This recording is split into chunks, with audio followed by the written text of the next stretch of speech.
통신 이제 두 번째 마지막 이제 중단원입니다. 빛과 물질의 이중성.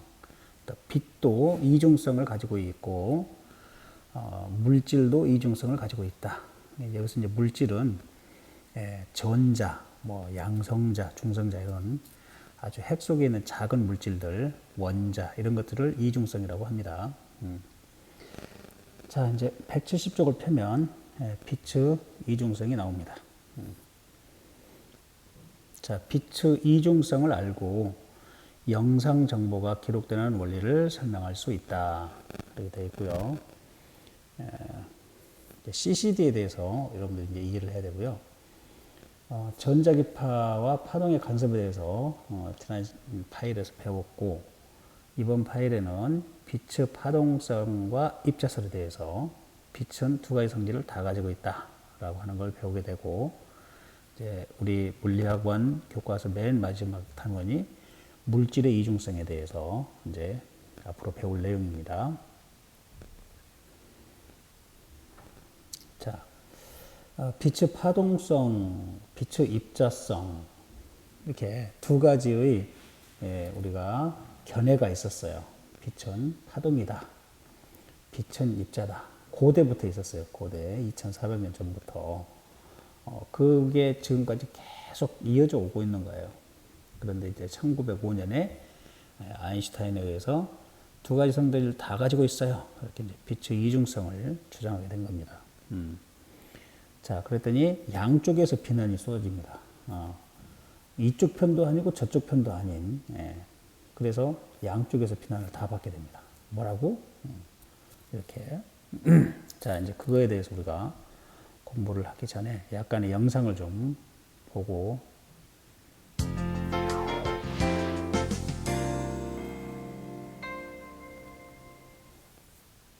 빛은 이중인격자야. 두 가지 성질이 있지.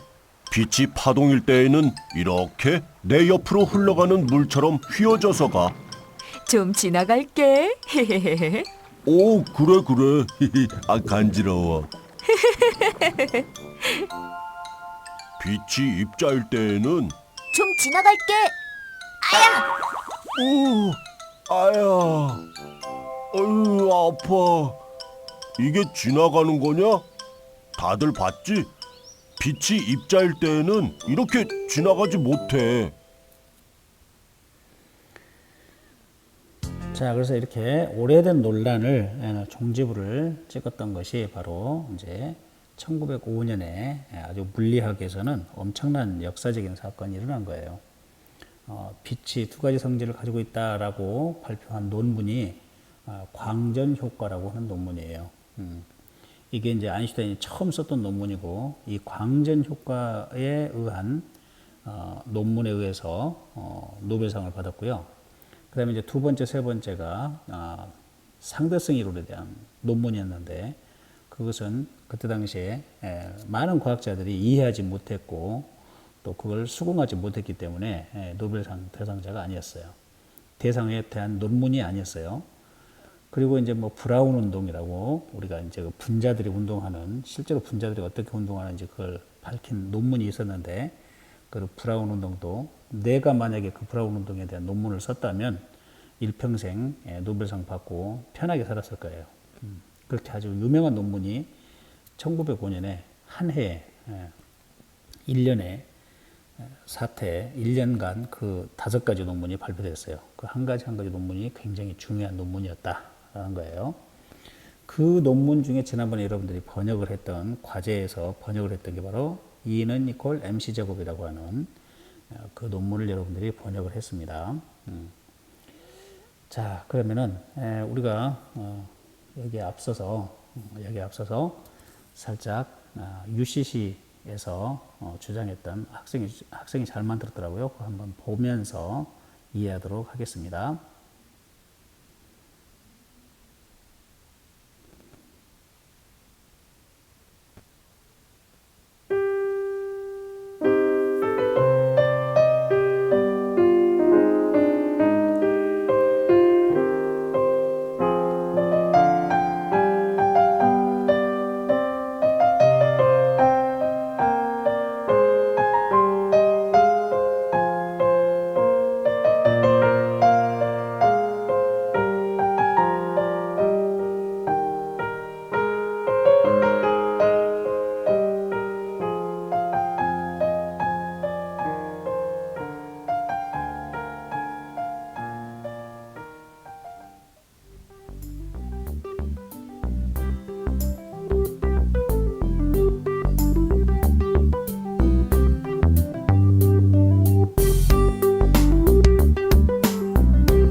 자, 지금 방 영상에서 보았듯이 빛의 입자설이다, 파동설이다, 이것은 굉장히 오래전 이야기입니다.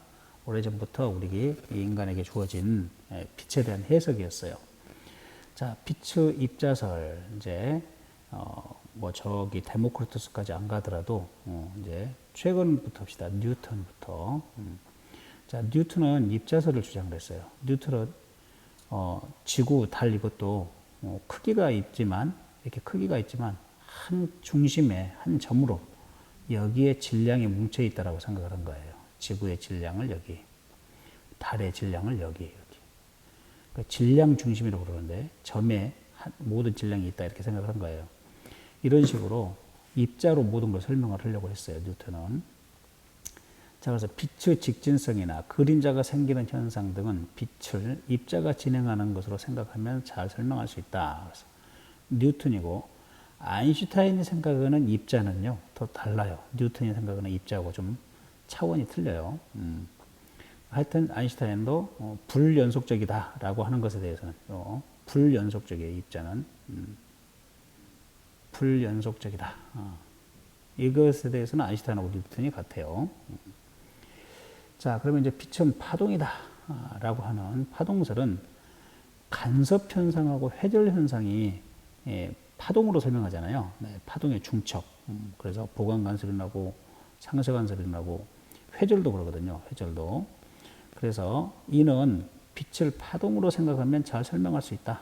그래서 하이언스랄지 영, 프레넬, 맥스웰 등이 주장을 했어요.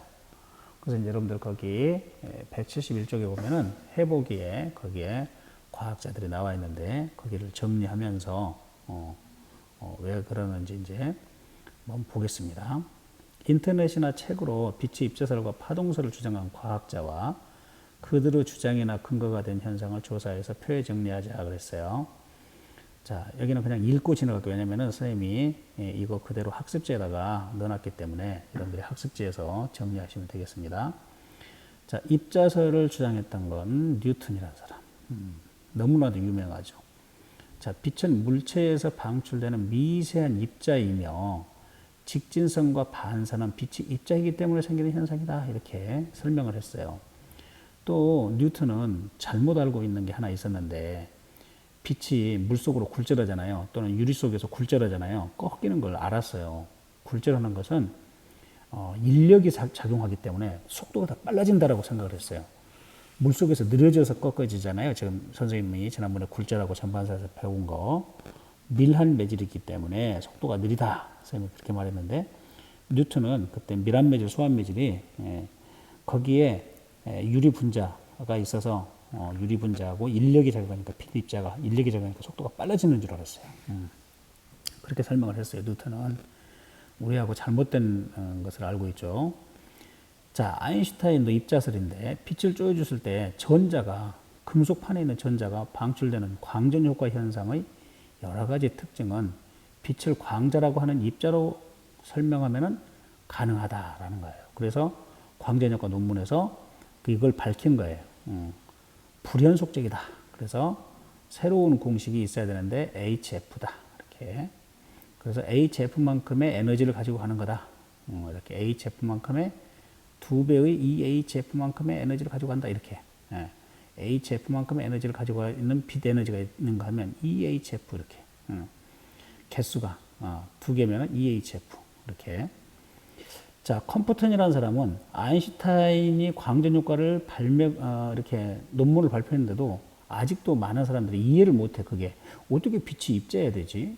여지껏 파동으로 간섭, 회절 다 나타났는데 어떻게 해석해야 되지? 그랬는데 컴프턴이 X선을 금속에다가 쪼였더니 역시 전자가 튕겨져 나왔겠죠. X레이도 빛이니까.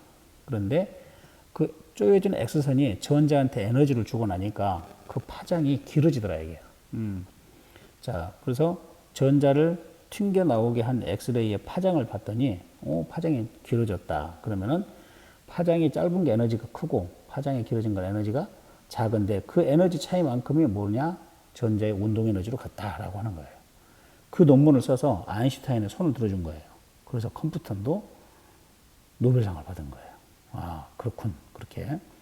그래서 금속에 X선을 조여주었을 때 전자가 방출되는데 이때 산란된 X선이 그러니까 전자를 튕겨낸 그 X선의 파장이 길어지는 현상을 발견했어요. 그래서 정확하게 수학적으로 실험적으로 계산을 했더니 맞더라. 전자 운동 에너지의 에너지와 여기에 파장이 길어진 거, 파장의 변화만큼의 에너지를 하니까 같더라라는 거죠. 그러면은 아인슈타인이 광전 효과가 맞게 설명이 됐네요. 자, 그러면 이제 파동설은 허이언스라는 사람은 뭐냐면은 뉴턴 시대에 있던 사람인데 그때 당시 뉴턴이 워낙에 유명했기 때문에 뉴턴의 입자설을 뒤엎을 만한 그런 일을 아무리 말을 해도 누가 믿질 않아요. 근데 이 사람은 에테르라고 하는 매질이 전파되는 파동이라고 생각을 했어요. 에테르라고 하는 것이 없다라고 하는 게 1932년에서 알려졌기 때문에 마이클슨 몰리라고 하는 사람이 실험을 해서 노벨상을 받았죠. 그러니까 이 전 사람이니까 허이언스는 1700년대 사람이니까. 그래서 빛이 직진, 반사, 굴절 이것은 파면의 개념을 이용하면 설명이 가능하다. 지난번에 선생님이 이렇게 돌멩이 던지면 이렇게 파면을 이렇게 그렸잖아요. 이렇게 파면이 퍼져나가는 거거든요. 이렇게. 그러면 여기는 이제 마루를 지금 계속 선생님이 선을 이었던 거예요. 선을. 그 다음에 하얀색은 골이 되겠죠. 이렇게. 그래서 이 파면의 개념을 이용하면은 설명이 가능하다. 그랬어요. 자, 영이라는 사람은 아주 중요한 실험을 했는데 이중슬릿 실험으로 했어요. 이중슬릿 실험. 지난번에 선생님이 영상에서 보여줬을 거예요. 이중슬릿 실험, 간선분이 밝고 어둡고 밝고 어둡고는 간선분이 나타나는데 이것은 빛이 파동이기 때문에 생기는 중첩 현상이다. 그래가지고 세계 최초로 빛의 파장이 빨간색은 얼마고 파란색은 얼마고 초록색은 얼마고 빛의 파장을 처음으로 계산한 사람이에요. 영이라는 사람이. 그래서 파장을 가지고 있으니까 빛은 파동이다. 이렇게 이제 슬슬 파동설을 시작한 거예요. 프레넬은 회절 무늬를 얻었어요. 회절. 빛이 회절하는 것을. 이것도 역시 똑같이 간선무늬처럼 밝고 어둡고 하거든요. 근데 약간 간선무늬하고 다른 게 한 중앙이 2배가 넓고 밝아요. 그리고 가면 갈수록 흐려져요. 밝고 어둡고는 무늬가. 이것을 수학적으로 증명했어요. 몇 퍼센트 이렇게. 또 방해석이라고 하는 광물이 있는데 방해석을 지나면은요 복굴절 현상이 나서 점 하나가 2개로 보여요. 자, 이런 것을 빛이 횡파라고 하는 것을 설명했어요. 프레넬이 증명해 줬어요. 맥스웰은 원래는 수학 교수였어요. 수학 교수였는데 이 사람은 미분 적분법을 뉴턴은 스칼라에 대한 미분 적분을 수학적으로 발명했거든요. 발명. 근데 맥스웰은 야 벡터는 왜 미적분을 못 한다냐? 벡터를 미적분 한번 해보지. 이렇게 가지고 벡터에 대한 미분 적분법을 처음으로 개발했어요. 발명했어요. 그래가지고 이것을 어디다가 적용을 해봐? 수학에서 이게 맞았는지 틀렸는지 모르겠어요. 자기가 벡터에 대한 미분 적분을 처음으로 개발을 했는데 그런데 물리학에서 이렇게 벡터를 많이 사용하잖아. 그래서 특히 전기계통에 전기 이쪽에 벡터가 많이 있어. 전류도 벡터고 자기장도 벡터고 막 이러잖아요. 전기력 힘도 벡터고 자기력 힘도 벡터고 그러니까 그걸 갖다가 미분해보고 적분해보고 이렇게 자기 공식이 맞았나 자기 하는 방법이 맞았나 이렇게 적용을 해본 결과 실험 사실이 쭉 다 설명이 돼. 공식 4개로. 야, 얼마나 희열을 느꼈겠어. 근데 맨 마지막 4번째 공식에 아직까지 물리학자들이 모르고 지나갔는지 발견했는지 그냥 덮어놓고 갔는지는 몰라도 이상한 항이 하나가 있어요. 그 이상한 항이 있는데 그 항이 바로 빛의 속도를 말해주는 항과 항이 포함되어 있으면서 또 전자기파라고 하는 것을 만들 수 있는 새로운 영역을 처음으로 그 방정식에 만들어낸 거예요. 4번째 방정식인데 그 이상하다.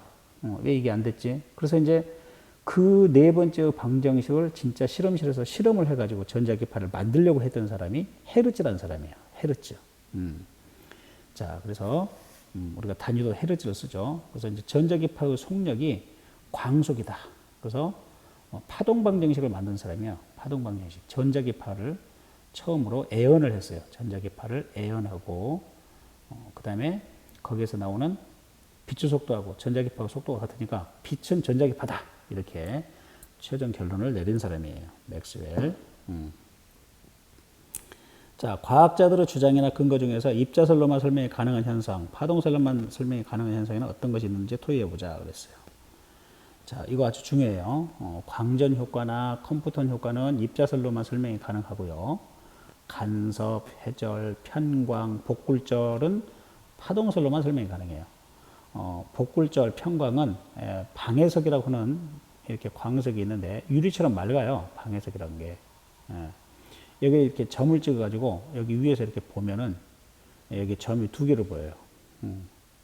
두 개로. 그래서 이런 걸 복굴절이라고 해요. 복굴절. 복굴절은 이제 편광을 이해해야만 됩니다. 하여튼 이 네 가지가 파동에서만 나타날 수 있는 현상이다. 설명이 가능하다. 이렇게 보면 되겠고. 그 다음에 과학자들의 주장이나 근거 중에서 입자설과 파동 근거로 동시에 사용될 수 있는 현상에는 어떤 것이 있을까? 동시, 직진, 반사, 굴절. 직진, 반사, 굴절은 파동과 입자설로 모두 설명이 가능해요. 이거 시험 문제 잘 나오겠죠? 굴절은 아닐 것 같은데 이렇게 생각할 텐데 아니에요. 자, 그 다음 확인 1번 어디냐면은 171쪽에 있네요. 171쪽에 간섭 회절은 빛을 입자와 파동 중 무엇으로 보아야만 설명이 가능한가? 간섭, 회절, 빛을 파동으로 봐야 돼요. 파동. 파동의 중첩이죠. 그래서 파동으로 설명이 가능하다라는 겁니다. 자, 이제 그러면은 172쪽은 본격적으로 이제 광전 효과라고 하는 것에 대해서 나와 있습니다. 자, 광전 효과는 헤르츠라는 사람이 있었죠. 실험 물리학자예요. 헤르츠는 실험실에서 맨 이것저것 가지고 실험을 하는 사람이었는데 실험실에서 이상한 현상에 맞닥뜨렸어요.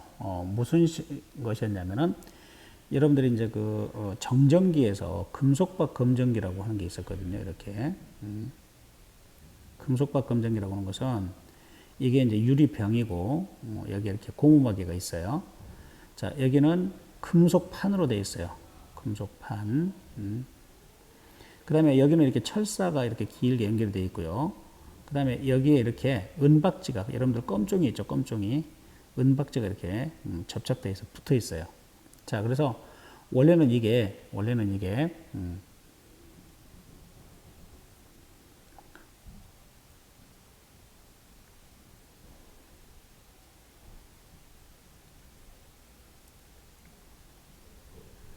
자, 원래 이제 여기다가 은박지를 이렇게 철사 끝에다 그렇게 붙여놔요.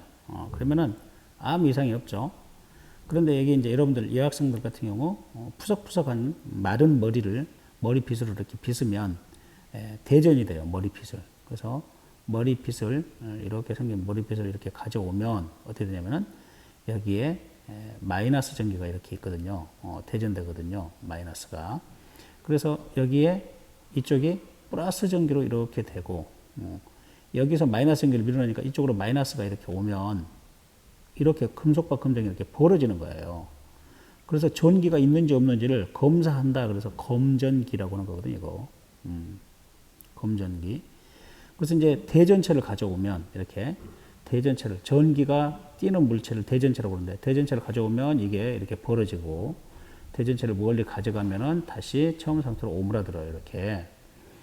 그래서 이걸 이제 라이덴 병이라고 또 불러요. 처음으로 스위스에 있는 라이덴 연구소에서 만들었다 그래서 라이덴 병 이렇게 부르기도 해요. 금속박 검전기라고 하기도 하고요. 자, 그런데 헤르츠가 실험실에서 자외선 등에다가 자외선 등 아래, 그러니까 이제 여러분들 형광등에 보면 자외선도 나오거든요. 엑스레이도 나오고 형광등 밑에다가 이걸 놓았는데 금속박 검전기가 혼자 이렇게 벌어지는 거예요. 이거 왜 그러지? 자, 이게 이제 형광등이나 자외선 등이 있는데 여기서 빛이 이렇게 갔을 텐데 빛이 이렇게 금속에 쪼여졌다고 해서 어떻게 이게 전기를 띠게 되지? 희한하네.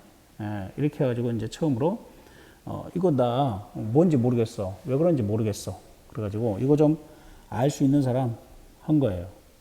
그래서 이제 여기에 이것에 인생이 꽂힌 사람이 있었어요. 별로 이름도 없는 레나르트라는 레나르트라는, 여러분들 그 172쪽에 보면은 레나르트라고 하는 두 번째 절에 있죠. 헤르츠와 레나르트. 이 사람이 이제 이것을 중점적으로 실험을 한 거예요. 실험을 해본 거예요. 그래갖고 실험을 해가지고 설명을 하려고 노력을 했어요. 그런데 레나르트는 왜 실패를 했냐면은 타동설로 설명을 하려고 했는데 말이 안 되는 거야. 타동설로 설명을 하려고 했는데 이게 금속박 검정기가 이렇게 벌어지는 현상이. 그런데 실험을 너무나 자세하게 해놔가지고 해석을, 실험은 아주 정확하게 해놨는데 해석을 꼭 파동설로 설명을 해놓고 이거 이상하네, 설명이 안 되네, 이렇게. 그랬는데 그 논문을 누가 쳐다봤냐면은 알바생인 아인슈타인이 쳐다본 거예요. 그래가지고 알바생이 그거 파동으로는 아닌데, 그래가지고 1900년도에 플랑크 있죠. 플랑크가 만들었던 이 H, 플랑크 상수를 어디다 쓸지도 모르고 자기 만든 이걸 발견한 이 플랑크도 이것을 존재를 어디다 써먹지 이러고 있었는데, 이것에다가 진동수를 곱해가지고 빛을 입자로 불연속적인 에너지로 만들면, 불연속적인 에너지를 갖는 것을 갖는다면 여기에 있는 이렇게 전자하고 이놈이 충돌해서 전자가 튕겨져 나간다라는 거죠. 빛 알갱이가 이렇게 HF만큼의 에너지를 가지고 있어서 와가지고 전자를, 입자인 전자를 때리면 입자가 나간다라는 거예요. 그런데 파동일 때는 어떻게 되냐면은, 자, 이렇게 전자가 있는데 파동일 때는 이렇게 출렁출렁출렁해서 위아래로 진동만 해요. 이렇게 위아래로 물 위에 떠 있는 스티로폼처럼. 그러지 위로 튕겨 올라가지 못하거든요, 파동에서는. 그런데 이것을 막 설명하려고 하니까 안 됐던 거예요. 이해됐어요? 그래서 금속에 빛을 비추었을 때 전자가 방출되는 현상을 광전 효과, 포토일렉트릭 이펙트라고 불러요. 이때 방출되는 전자를 광전자라고 부른다. 이때 금속 표면에서 빛에 의해서 튕겨져 올라갔다고 해서 이걸 광전자라고 부릅니다. 자, 그러면 광전 효과의 실험적 특성이라고 되어 있어요. 실험적 특성. 결과 1. 자, 레나르트가 실험을 했더니 금속판에 쪼여주는 빛의 진동수가 특정한 진동수보다 작으면 세기가 아무리 센 빛을 비추더라도 광전자가 방출되지 않는다라는 실험이 있었어요. 실험 결과가. 이상하다 하면서, 자, 이 말은 무슨 말이냐면, 여기에 핵이 있는데 이렇게 전자들이 있다고 그랬죠. 전자들이 핵 주위에 이렇게 있다고 그래요. 그러면 최외곽 전자가 있는데, 여기에서 빛 알갱이가 HF0라고 하는 에너지를 가지고 와. 그런데 이 핵은 플러스 전기고 여기 전자는 마이너스 전기니까 서로 끌어당기는 인력이 있어요. 이 끌어당기는 인력 때문에 핵 밖으로, 원자 밖으로 못 나가잖아요. 근데 이 녀석이 그만큼의 에너지를 가지고 탕 때리면 그때 튕겨져 나간다, 이게야. 그때 튕겨져 나간다, 이게. 그래서 이 F0를 특정한 진동수라고 그랬잖아요. 그래서 각 금속마다 여기 플러스 전기가 갖는 개수가 틀리고 여기에 거리가 틀리기 때문에, 외곽전자까지 거리가 틀리기 때문에 각기 금속마다 이 F0 값이 다 달라요. 그래서 레나르트가 그것을 실험을 다 했어요. 나트륨은 얼마더라, 마그네슘은 얼마더라, 알루미늄은 얼마더라, 철은 얼마더라. 그때 쪼여진 빛 파장은 이거이더라. 그걸 역수로 하면 진동수가 나오잖아요. 하여튼 결과는, 그래서 이것을 한계 진동수라고 그래. 그래서 이 전자가 튕겨져 나가는 진동수다. 그래서 문턱 진동수라고 부르게 돼요. 문턱 진동수 또는 한계 진동수라고 불러요. 한계 진동수. 이것을 F0 이렇게 아래점자로 제가 이게 0을 크게 쓰는 게 아니에요. 자, 실험 결과 2. 단위 시간당 방출되는 광전자의 개수는 빛의 세기에 비례한다. 자, 바로 뭐냐면요. 광전자의 수라고 하는 것은, 빛의 세기라고 하는 것은 여기에 빛이 이렇게 오면, N개라고 보면 되겠죠. N개의 빛이 오면, 여기에서 광전자가 N개가 튕겨져 나가더라라는 거야. 그러니까 한 개 진동수 이상의 빛을 쪼여줬어. 한 개의 진동수 이상의 빛을 쪼여줬을 때 빛의 세기가 세면 세수록 광전자의 개수도 N개가 되더라라는 거야. 여기서 빛의 세기에 비례한다. 빛의 세기는 단위 면적당 쏟아지는 빛의 양이니까요.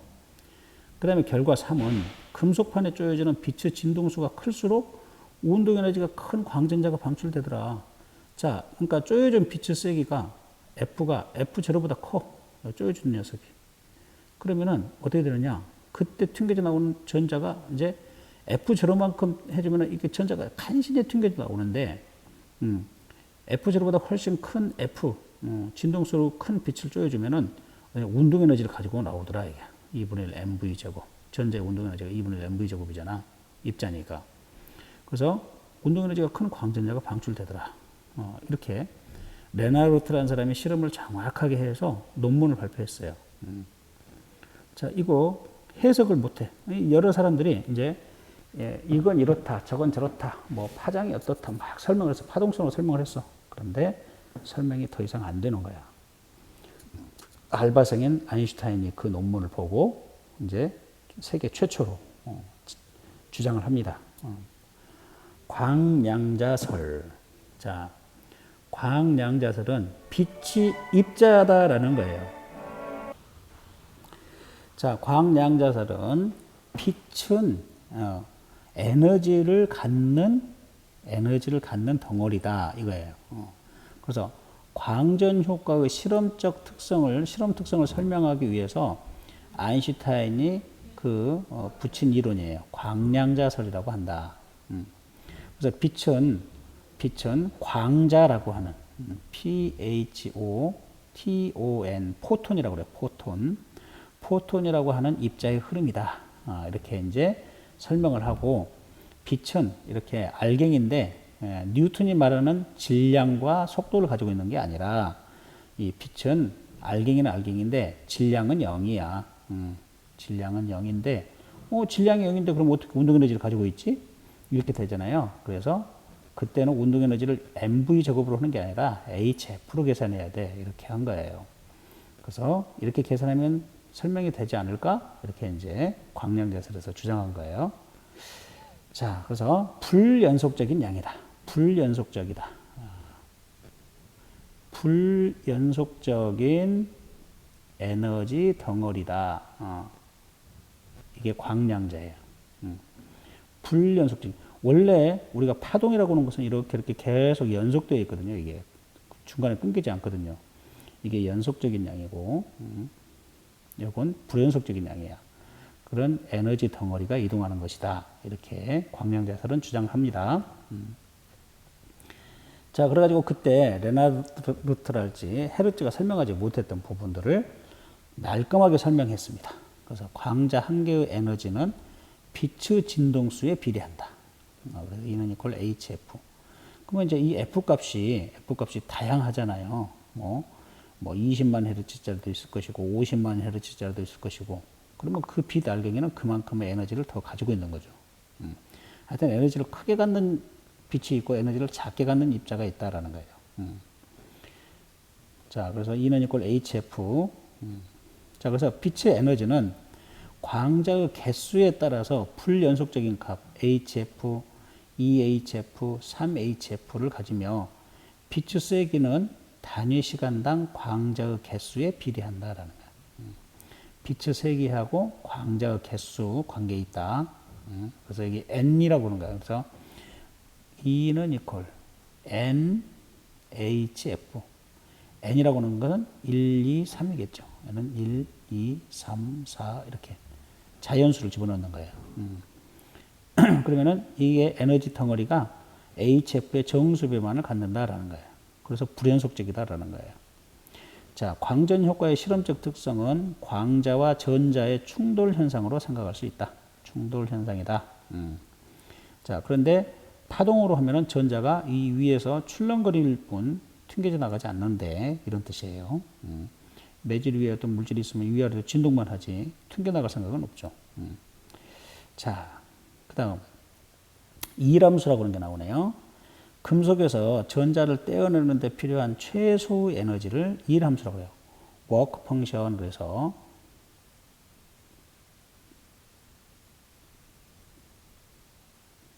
워크 펑션. 그래서 W라고 쓰고요. W는 이퀄 HF0라고 그래요. F0는 한계 진동수.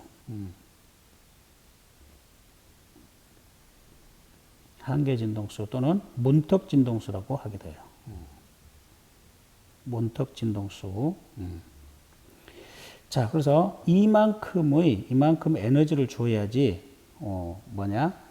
이만큼 에너지를 줘야지 원자에서 전자를 떼어낼 수 있다라는 거예요. 그래서 금속 원자에서 전자를 떼어내는데 필요한 최소의 에너지 값, 이것을 일 함수라고 부른다라는 거예요. 왜냐하면은 아인슈타인이 그렇게 불렀으니까 그렇게 하는 거예요. 논문에서 그렇게 썼으니까. 자, 일을 해줘야 떼낸다라는 거예요. 자, 그러면 광량자설에 의한 광전 효과 해석. 자, 실험적 사실 아까 1, 2, 3이 있었고, 이제는 누가 해석한 거예요? 광전 효과를 아인슈타인이 해석한 거예요. 자, 광자 한 개의 에너지가 금속의 일 함수보다 크면 광전자가 즉시 방출된다. 그러니까 문턱 진동수보다 약간 크면 바로 그냥 즉시 방출된다. 광자 한 개의 에너지가 일 함수보다 작으면 아무리 많은 수의 광자가 충돌하더라도 광전자가 방출되지 않는다. 그것은 뭐냐면은 원자 핵이 전자를 꽉 붙들어 내고 있기 때문에 그보다 약한 빛을 아무리 쪼여줘봐라 이게 안 나온다 이게 안 나온다. 아무리 많이 줘봐라 이게 안 나온다 이게. 근데 파동에서는 그게 파동에서는 나와야 되거든요. 왜냐면은 여러 개의 에너지가 가가지고 계속 파도가 출렁거리면 우리가 해일이랄지 쓰나미처럼 봐봐. 진폭이 크거나 개수가 많으면 어떻게 돼요? 무너져 버리잖아요. 부셔버리잖아요. 그런 것처럼 튕겨져 나와야 되는데 안 나오는 거예요. 자, 그래서 이람수, 문턱진동수를 처음으로 설명을 했어요. 아인슈타인이. 그보다 작으면 아무리 센 빛을 비춰봐라 안 나온다. 그보다 커봐라, 문턱진동수보다 커봐라, 아무리 약한 빛도 광전자가 나온다. 이거예요. 그러니까 문턱진동수보다 크냐 작냐가 그렇게 중요한 거예요. 자, 그래서 이제 여기에서 설명을 한 거예요. 지금 금속 내부에 전자가 이렇게 있는데 원자 핵이 여기에서 잡고 있어요. 원자 핵이 이놈을 딱 끌어당기고 있어요. 이렇게. 그러면은 여기에서 광자가 원자 핵이 잡아다니고 있는 전자의 에너지보다 작은 빛을 아무나 쪼여줘봐. 쪼여준 빛이 HF야. 그러면은 여기서 여기 문턱을 못 올라가는 거야. 문턱으로 올라가면 문 밖으로 나갈 수 있는데 이런 뜻이에요. 그래서 문턱 진동수란 말을 사용했어요. 그래서 여기 이 문턱의 높이가 뭐냐면은 일함수 값이에요. 일함수 값. 일함수 값으로 일을 해줘야만 여기까지만 해주면 전자가 튕겨져 올라온다 이거예요. 그래서 F가 작으니까 그래. 그래서 아무리 세기가 강한 빛이든 약한 빛이든 쪼여져 봐라 이게. 문턱 진동수보다 약하면 안 튕겨져 나온다라는 거예요. 자, 그게 172쪽에 맨 아래쪽에 그림이 나와 있어요. 그 다음에 결과 이 광자 한 개에 광전자 한 개가 방출된다 이게. 광자 한 개에 광전자 한 개가 방출된다. 그래서 빛의 세기는 단위 시간당 광자의 개수에 비례하므로 방출되는 광전자의 수는 빛의 세기에 비례한다. 즉 그림을 보면서 봅시다. 이제 쪼여진 빛이 문턱 진동수보다 커요. 쪼여진 빛이 문턱 진동수가 여긴데 문턱 진동수보다 훨씬 큰 에너지가 센 HF인 빛을 쪼여줬어. 그랬더니 전자가 문턱 진동수를 가지고 올라가잖아요. 더 높이 이제 문턱을 넘어갔어. 그러면 이제 밖으로 나갈 수 있겠죠. 그 말이야. 자, 그런데 문턱 진동수보다 큰, 문턱 이람수보다 더 큰 빛을 쪼여주면 어떻게 되냐? 자, 광전자가 하나가 나갈 거다. 근데 지금 여기서는 이제 광자를 하나를 그려놓고 전자를 여러 개를 그려놨네요. 자, 그런데 여기를 두 배로, 그러니까 세기가 약한 빛에서는 이만큼의 광전자가 나갔다고 해봐. 그런데 왜냐면은 요거 하나의 광전자 하나고, 요거 하나의 광전자 하나고, 요거 하나의 광전자 하나가 나가니까 이렇게 하나하나가. 그래서 지금 그러는 거예요. 그래서 여기 개수하고 여기 개수가 맞는 것 같아. 근데 이제 세기가 두 배로 강한 빛이야. 그래서 우리가 센 빛이라는 것은, 빛이 세다라고 하는 것은 이렇게 두 갈래의 빛이 온다라는 거죠. 한 개가 아니라. 그래서 여기는 두 배가 이제 더 밝은 빛이 되겠죠. 센 빛은 밝은 빛이 되겠어요. 그래서 여기에는 그러면은 두 배의 광전자가 튕겨져 나간다. 두 배의 광전자가 튕겨져 나간다라는 것을 그림으로 설명해 놓고 있는 거예요. 자, 그래서 이제 광전 효과를 이렇게 멋지게 해석을 했어요. 결과 3은 뭐냐면은 진동수가 클수록 광자 한 개의 에너지가 크므로 에너지가 큰 광전자가 방출됩니다. 그래서 이제 거기 광전 효과를 이해하려면은 이 그래프가 하나가 꼭 필요할 것 같아요. 우리 교과서에서는 그래프하고 공식이 없이 정성적인 양만을 항상 생각을 하거든요. 자, 여기가 에너지예요. 에너지. 그러면은 아인슈타인이 참 얼마나 행복한 사람인가 보세요. 여기가 여기를 이렇게 하면 안 되고 F0로 갈까? F0로 여러분들 배웠으니까 F0. 여기를 진동수. 여기가 에너지고 Y축 에너지고 X축이 진동수 F예요. 그러면은 이렇게 1차 함수 그래프로 그릴 수가 있어요. 1차 함수 그래프로. 자, 그러면은 여기서부터 여기를 우리는 W라고 불러요. 일함수. 일함수. 그 다음에 우리가 쪼여진 빛이 여기야. 쪼여진 빛의 세기가 여기야. F1이라고 그래봐. F1. 그러면은 한계 진동수보다 F0보다 큰 F1이 되겠죠. 그러면 이때 광전자의 운동 에너지는 요거예요. EK. 이렇게 되는 거예요. 자, F2인 빛, 더 진동수가 큰 빛을 쪼여줬어요. 이렇게. 그러면은 그때 운동 에너지는 여기가 되겠죠. 이렇게. 운동 에너지가 여기가 되겠죠. EK가. 그래서 한계 진동수 이상의 빛을 쪼여줬을 때는 진동수가 클수록 진동수가 F1보다 F2가 더 크죠. 이렇게. 그러면 운동 에너지가 어디가 더 커요? 이쪽이 더 크다라는 거죠.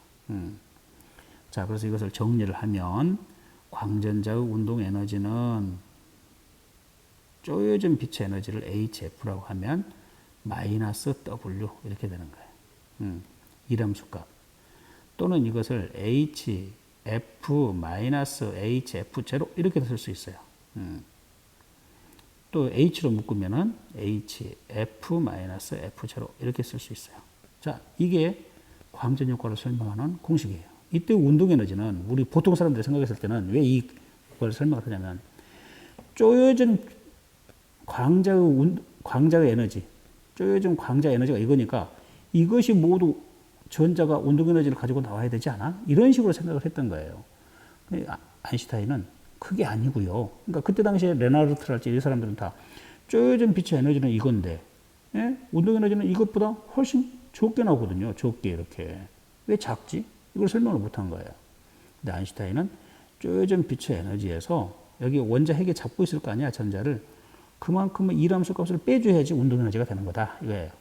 자, 그래서 EK는 이꼴 2분의 1 MV 제곱이니까 광전자의 운동 에너지 2분의 1 MV 제곱은 HF 쪼여진 빛의 세기에서 일함수 값을 빼주는 거다. 이게 이 그래프를 해석한 거예요. 이 그래프를 해석한 거예요. 정확하게 실험 사실과 일치해버려요. 실험실에 가보지도 않았고 실험도 안 해봤어요. 아인슈타인은. 지금 알바하고 있어요.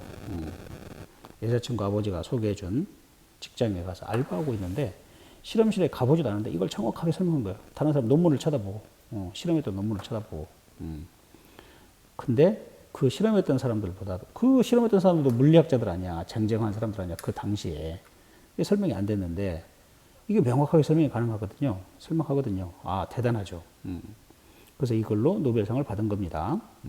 근데 상대성 이론은 실험할 수가 없잖아요. 피치수로 열차를 만들어서 가서 실험할 수가 없잖아요. 그래서 그걸로는 노벨상을 못 주는 거다라는 거죠. 못 받았다. 입증이 안 되니까. 자, 그러면은 확인 2 보겠습니다. 확인 2. 이거는 173쪽에 있네요. 빛을 비추었을 때 금속에서 전자가 방출되기 위한 진동수 조건은 뭐다? 문톡 진동수 이상의 값을 줘야 된다라는 거죠. 자, 문톡 진동수, 여기서는 한계 진동수. 빛의 진동수가 한계 진동수보다 커야 된다. 다시 아직 이해 안 된 사람, 금속도 원자로 되어 있으니까 원자 핵이 있어. 핵이 이렇게 핵 주위에 이렇게 전자 껍질이 있고 최외곽 전자에 여기 전자가 있을 거 아니야. 그러면 빛 알갱이가 와가지고 이놈하고 부딪힐 거 아니야. 그래서 이놈이 튕겨져 나갔어. 광전자가. 그러려면 이 원자 핵은 플러스 전기를 띠고 있잖아. 플러스 양성자 때문에 이렇게 전기력이 작용하고 있으니까 이 전기력의 크기만큼을 에너지를 줘야 된다라는 거죠. 그게 HF 제로. 이것을 한계 진동수라고 그러고 이걸 이람수라고 한다 이게. 그래서 빛의 진동수가 한계 진동수보다 커야 된다라는 거예요.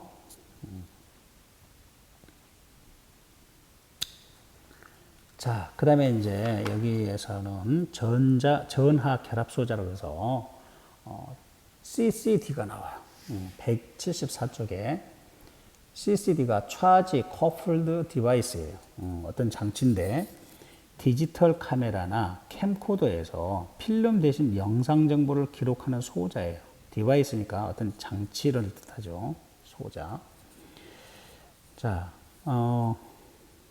광전 효과를 설명을 할 때는 항상 태양전지를 설명하거든요. 근데 우리 요번에 물리교과서가 새로 바뀌면서 CCD를 이렇게 해놨어요. 왜냐면은 여러분들이 태양전지보다는 여러분들 손에 핸드폰이 있잖아요. 핸드폰 카메라. 이것도 CCD가 있기 때문에 그래요. 자, 그래서 CCD의 구조는 규소로 만든 P형 반도체 기판 위에 금속 전극이 있는 구조로 되어 있으며 전극은 매우 얇은 도체로 되어 있어 가지고 빛이 투과할 수 있어요. 빛이. 여러분들은 여기 알루미늄이랄지 철이랄지 굉장히 두꺼운 것만 보니까 어떻게 저기에 빛이 투과해? 이렇게 생각하겠죠. 여러분들 자동차, 아빠 자동차를 보시면은 이렇게 태양빛이 너무 뜨겁게 오니까 썬팅이라고 했을 거야. 썬팅. 검정색 이렇게 빛이 다 못 들어오게 썬팅했을 거야. 그 썬팅지가 바로 뭐냐면은 거기에 금속을 입혀 놓은 거예요. 코팅 시켜 놓은 거예요. 썬팅지가. 금속은 어떻게 되냐면 빛을 반사하거든요. 빛을 반사하는 성질이 있어요. 매끄러워 가지고. 그런데 빛을 다 반사하면 그 안이 깜깜할 텐데 빛이 완전히 반사하냐? 아니죠. 거기에 50%는 반사하고 50%는 들어올 거 아니야. 그렇죠. 금속이 있어도 얇으면 들어온다라는 거예요. 그걸 설명한 거예요. 그래서 전극은 매우 얇은 도체로 되어 있어서 빛이 투과할 수 있다라는 거예요. 코팅해 놓은 거예요. 코팅.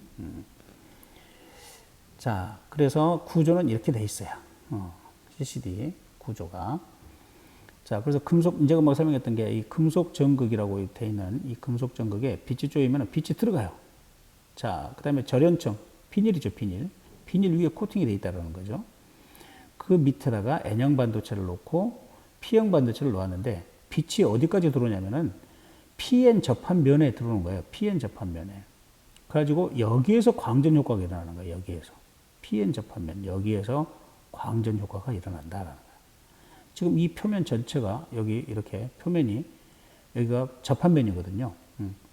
그러면 빛이 여기 들어오면은 전자가 광전 효과에 의해서 여기에서 전자가 N형 반도체 쪽으로 올라가요.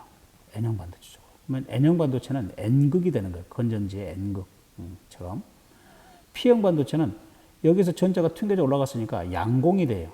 그래서 P형 반도체는 접지전극. 자, 여기는 플러스극처럼 돼요. 플러스극처럼.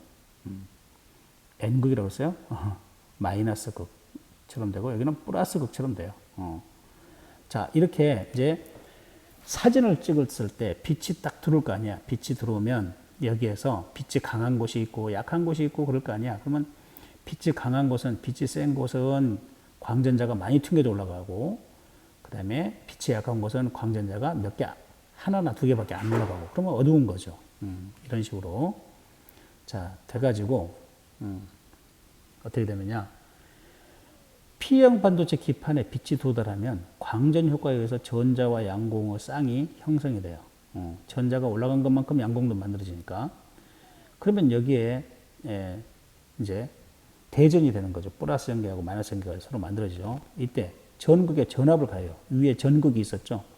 여기다가 전압을 가해가지고 이때 절연층이 있으니까 따라오지는 못해요. 이렇게. 그래서 비닐 그 뒷면에 N형 반도체 쪽에 계속 전자가 쌓여서 오른쪽으로 이동시키려면 이동시킬 수가 있다는 거예요.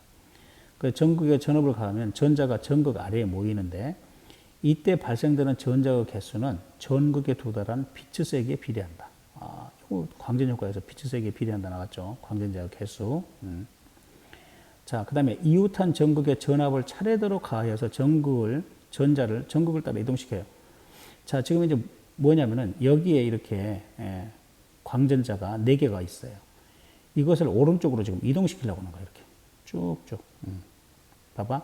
왼쪽에서 두 번째 여기에다가 플러스 그걸 걸어주니까 여기 네 개가 모였어. 근데 또 그 다음 바로 옆에다가 플러스를 하니까 이렇게 네 개가 분산됐어. 그러고 나서 이놈을 다시 0으로 만드는 거야, 여기서요. 0이 되고 여기 플러스 V는 그대로 놔두고. 그러면은 여기 있던 게 어디로 가요? 왼쪽에서 두 번째 있던 게 오른쪽에서 두 번째로 이렇게 올라가죠. 쭉쭉쭉 이렇게 옮겨갈 거예요. 그래가지고 어떻게 되냐? 먼저 수평으로 이동시킨 다음에 컨베이어 벨트처럼 수직으로 이렇게 이동할 거예요. 그래서 여기에서 이제 전화 측정 장치가 있어요. 아, 4개군. 그 다음 3개야? 이렇게. 그래갖고 이 정보를 CPU에다가 알려주는 거예요. CPU에다가.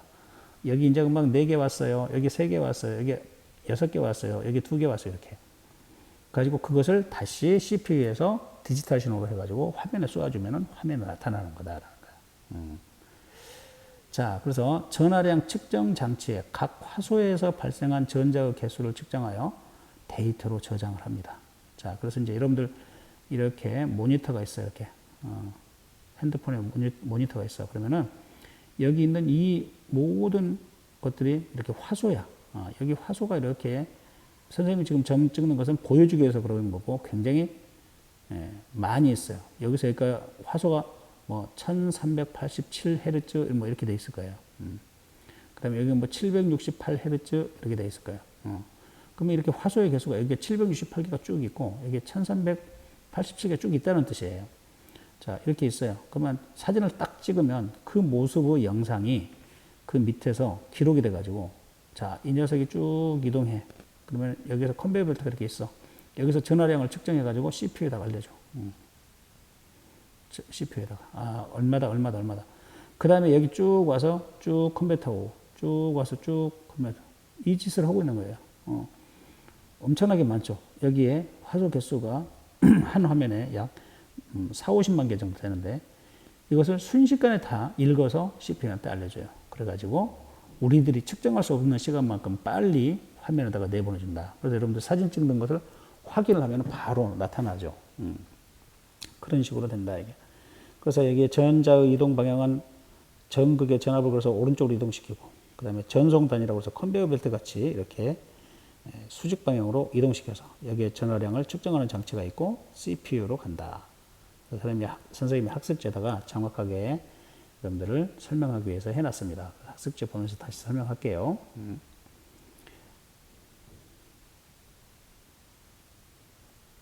자, 그러면 여기서 설명하는 거 다시 한번 교과서에 있는 거 다시 한번 설명 들어갈게요. 자, 교과서에는 그림 그대로예요. 디지털 카메라는 필름 대신 전압 결합 소자가 있는데 전압 결합 소자는 빛의 입자성을 이용해서 영상을 기록하는 장치다라는 거예요. 자, 그래서 여기에 빛을 쏘여주면 전자가 튕겨 나오는 광전 효과를 이용한 거다라는 거예요. 광전자가 튕겨져 올라가죠. 광전 효과라고 그랬어요. 자, 그러면은 이제 금속의 전자가 방출되면은 그 이동한 자리에는 양공이 만들어진다고 했어요. 양공이 생깁니다. 자, 그러면 이제 CCD 다시 원리로 가서 CCD의 화소 하나를 지금 확대를 해서 보는 거예요. 화소 하나를. 그랬더니 여기에 금속 전극이 위에 있고요. 여기 빛이 통과해서 저기 P형과 N형 그 접합면에서 어떻게 돼요? 빛이 와서 전자를 튕겨나가게 만들어요. 그러면 전자가 튕겨가고 N형 반도체 쪽에 쌓이게 되고 양봉은 P형 반도체 쪽에 쌓이게 됩니다. 그래서 빛이 세면은 밝으면 어떻게 돼요? 광전자 개수가 많아지겠죠. 자, 이렇게 해서 이제 수평 방향으로 이동을 해야 돼. 그래서 수평 방향으로 이동할 때는 여기 전극을 플러스 이렇게 계속 오른쪽으로 전압을 걸어주면 전하들이 모이게 돼. 이렇게 해서 화소에 몇 개씩 모였는지 그걸 수직 방향으로 다시 이동시켜요. 자, 전극이 차례대로 이동했겠죠. 수평 방향으로. 그리고 이제 수직 방향에 컨베이어 벨트가 있어. 이놈을 타고 자, 전자 이동 방향 오른쪽으로 왔다가 다시 아래쪽으로 오죠. 전송단이라고 하는. 그러면 전화량 측정 장치가 있어서 여기서 너는 몇 개였군, 너는 몇 개였군 이렇게 세서 CPU한테 보고를 한다. 자, 그래서 비트 세기를 측정해서 영상을 기록한다라는 겁니다. 자, 확인 3번 보면은 전하 결합 소자의 화소에 저장되는 전자의 수는 화소에 도달하는 빛의 세기하고 진동수 중 그래서 빛의 세기하고 관계가 있죠. 진동수는 온도에너지와 관계가 있고요. 그래서 빛의 세기하고 관계가 된다. 전자의 개수, 광전자의 개수는 자, 그 다음 그러면 이제 광전 효과는 빛이 지금까지 그때 당시에 과학자들이 믿었던 파동으로는 설명이 안 됐어요. 그래서 이제 아인슈타인이 광전 효과에 빛은 입자다. 근데 입자라고 하면 뉴턴하고 똑같이 뭐 질량을 가지고 있고 막 이래야 되니까 입자라고 안 하고 말을 약간 바꿨어요. 광양자설 에너지 덩어리라고. 자, 그러면 하여튼 에너지 덩어리가 됐든 뭐든 하여튼 그건 알갱이잖아. 불연속적으로 입자하고 같잖아. 그래서 이제 빛의 입자설이라고 그래. 그래서 그러면 지금까지 우리가 파동으로 실험했던 거 다 파동으로 나왔는데 설명이 됐는데 이거거든요. 그래서 빛은 전자기파고 방정식도 있어. 파동 방정식으로. 파동수로 증거는 간섭, 회절, 편광, 복굴절인데 이거 그러면 없냐라는 거야. 이거 틀렸냐. 그래서 아인슈타인한테 이제 짱돌을 던지기 시작해요. 자기가 이해가 안 되는 것만큼 불만을 막 아인슈타인한테 이제 퍼붓겠죠. 그 당시 과학자들이. 너희 막 그러니까 아직도 얇아하고 있어. 그 나이에 막 이런 식으로 이제 막 자기하고 생각이 다르면 막 비난을 하거든요. 사람이 덜 된 사람들이 많아요. 자, 그랬는데 그 빛의 입자설은 빛은 광자의 흐름이고 광자라고 하는 그 포톤이 에너지를 가지고 덩어리처럼 움직인다. 그래서 그 증거는 그때 당시에 이제 광전 효과로만 계속 설명을 했죠. 근데 그 후에 20년 후에 약 15년 후에 컴퓨턴이라는 사람이 컴퓨턴 효과로 진짜 빛이 입자 맞다니까요. 엑스레이가 입자예요. 이런 식으로 설명을 했어요. 그럼 이제 어떻게 하느냐? 빛은 두 가지 성질 다 가지고 있어요. 이렇게. 자, 이것이 빛은 두 가지 성질을 다 가지고 있다. 듀얼리티. 예. 듀얼리티라고 그래요. 듀얼리즘, 듀얼리티. 예. 두 가지 성질을 다 가지고 있어요. 이렇게 이제 하니까 당시에 과학자들이 아직도 불만이 많죠. 자기가 이해가 안 되면 이해 안 된 것만큼 막 말을 만들어서 퍼부어요. 불만을 막 표출하죠. 자기의 이제 실력이 드러나는 거야, 거기서. 남을 요구한 것만큼 실력이 드러나는 거예요. 거기서 이제 아인슈타인한테 그래요. 야, 빛이 두 가지 성질 다 가지고 있다고? 그럼 우리가 지금까지 파동으로 실험했던 건 다 뭐야? 헛거야? 그러니까 이렇게 되는군. 월, 수, 금은 입자이고, 화, 목, 토는 파동이구만.